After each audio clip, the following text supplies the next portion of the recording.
Welcome back, ladies and gentlemen, to another episode of the Roman America podcast. Before we get started, remember to hit that like button and also hit that subscribe button. That would really, I would really appreciate that, honestly.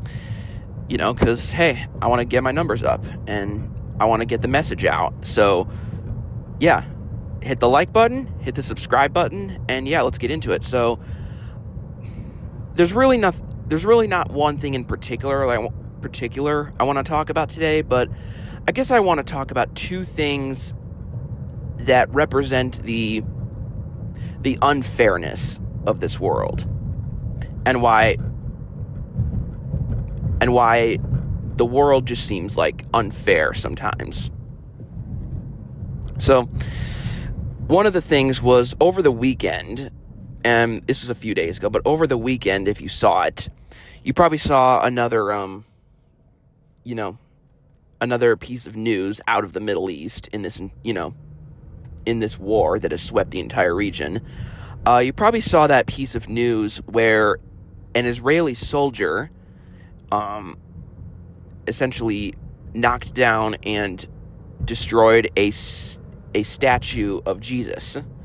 This statue obviously was hanging on a crucifix in a border town in southern Lebanon because, Israel has been occupying much of southern Lebanon now with the stated goal, at least, of eliminating or at least severely degrading Hezbollah and pushing them basically out of southern Lebanon and north of the Litani River.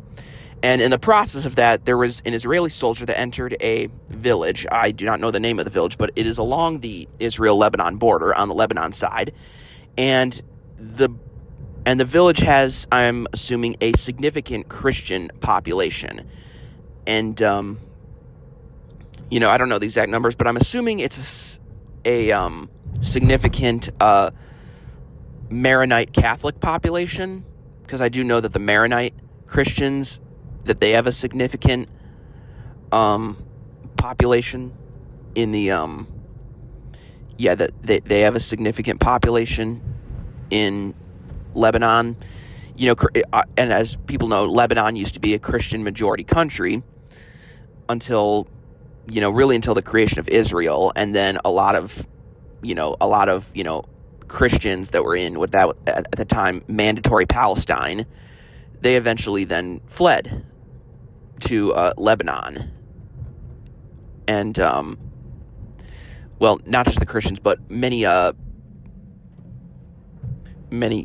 Christians and many Muslims, but especially a lot of Muslims, Christians too, but a lot of Muslims.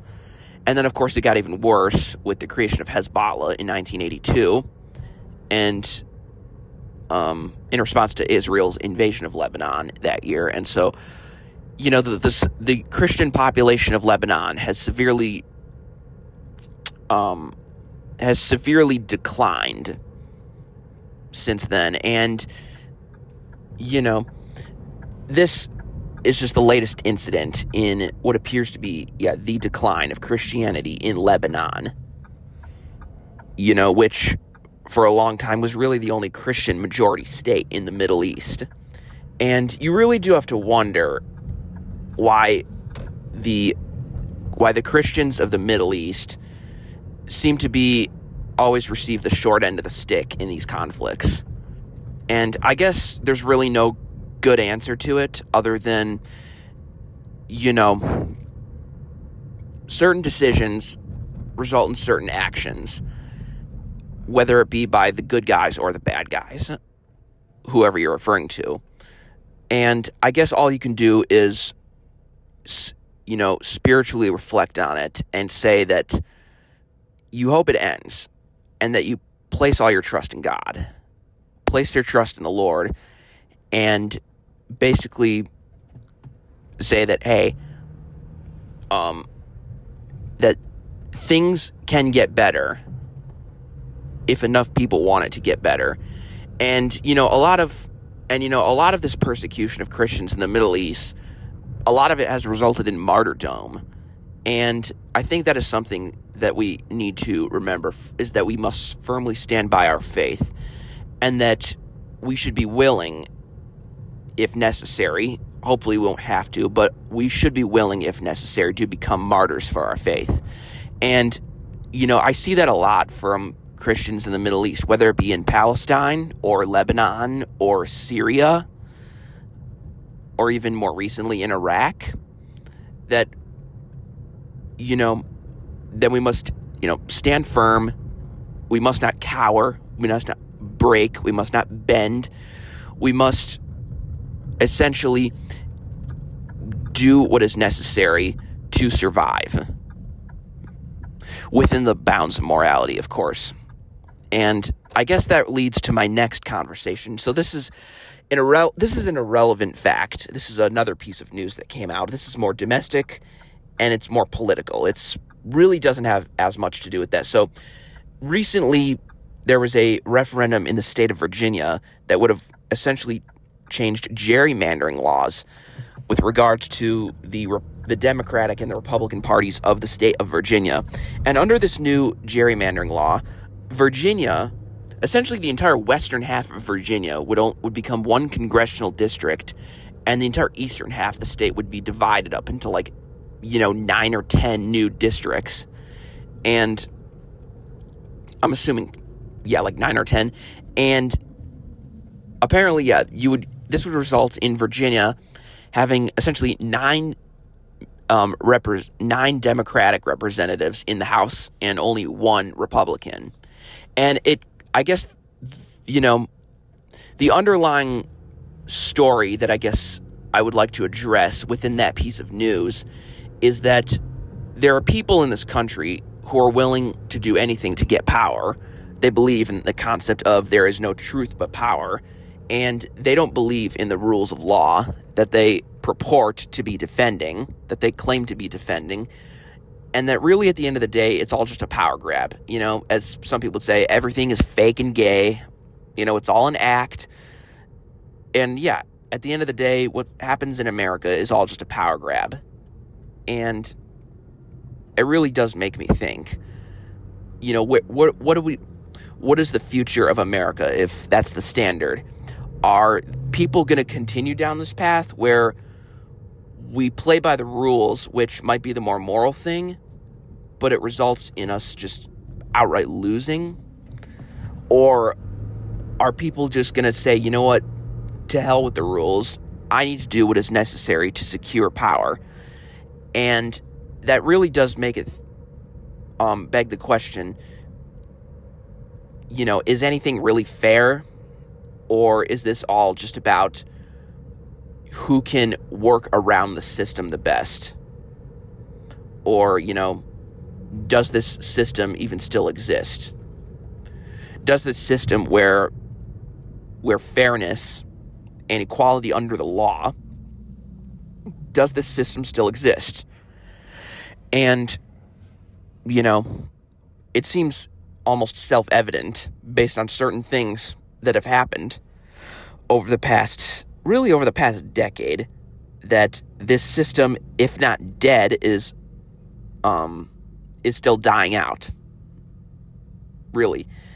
If it's not dead already, it's in the middle of dying out. And there's really not much else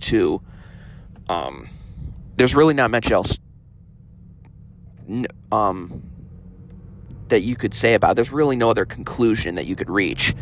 And so, I guess that's another thing to reflect on, is the unfairness of this world. And, you do have to wonder sometimes why bad things happen to good people. And really, it's all about the decisions that we make. And, I'm not saying that that good people are making bad decisions or that it's their fault. It's simply about the fact that we have the capability as humans to make bad decisions under the concept of free will.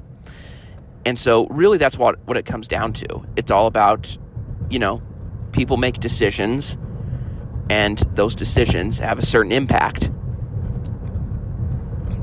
whether for good, whether for better or for worse. And there's really not much else to say about it other than we need to understand that, that is really just the nature of reality. That sometimes bad things happen to good people, and good things happen to bad people. But it's also important to remember that our goal is not to it's not to remain here. There is an afterlife in heaven or in hell, depending on where you end up and the decisions you make in life. There is an afterlife, and the afterlife is really what counts. And so, as unfair as this world may seem, the next world will be based upon equality and fairness under God. It's like that verse from Romans chapter 12 where it says, love your enemies, for vengeance is mine, says the Lord, something to that effect. And that is something that we need to remember. And in that process, we must also show self-restraint, because oftentimes when good people even if they have good motivations, they can make bad, ill-informed decisions that lead to their downfall. And that is also something that we need to remember. We need to be calm and have patience, because this life is not what matters. It's what matters afterwards. And I don't know. I guess that's just all I wanted to talk about. There's really not much else to say other than, I saw those two news events in the news over the past few days, and, some people probably were thinking of that. And, I guess I just wanted to give my thoughts on it. But, yeah, that's really all I have. That's all I have as far as my thoughts go. So, thanks for hanging out for this episode. I will be releasing a new episode tomorrow, and also I will have a very important announcement to make in tomorrow's episode, so definitely want to stick around for that episode. So next episode will come out tomorrow. Thank you for hanging out, and I will see you all then.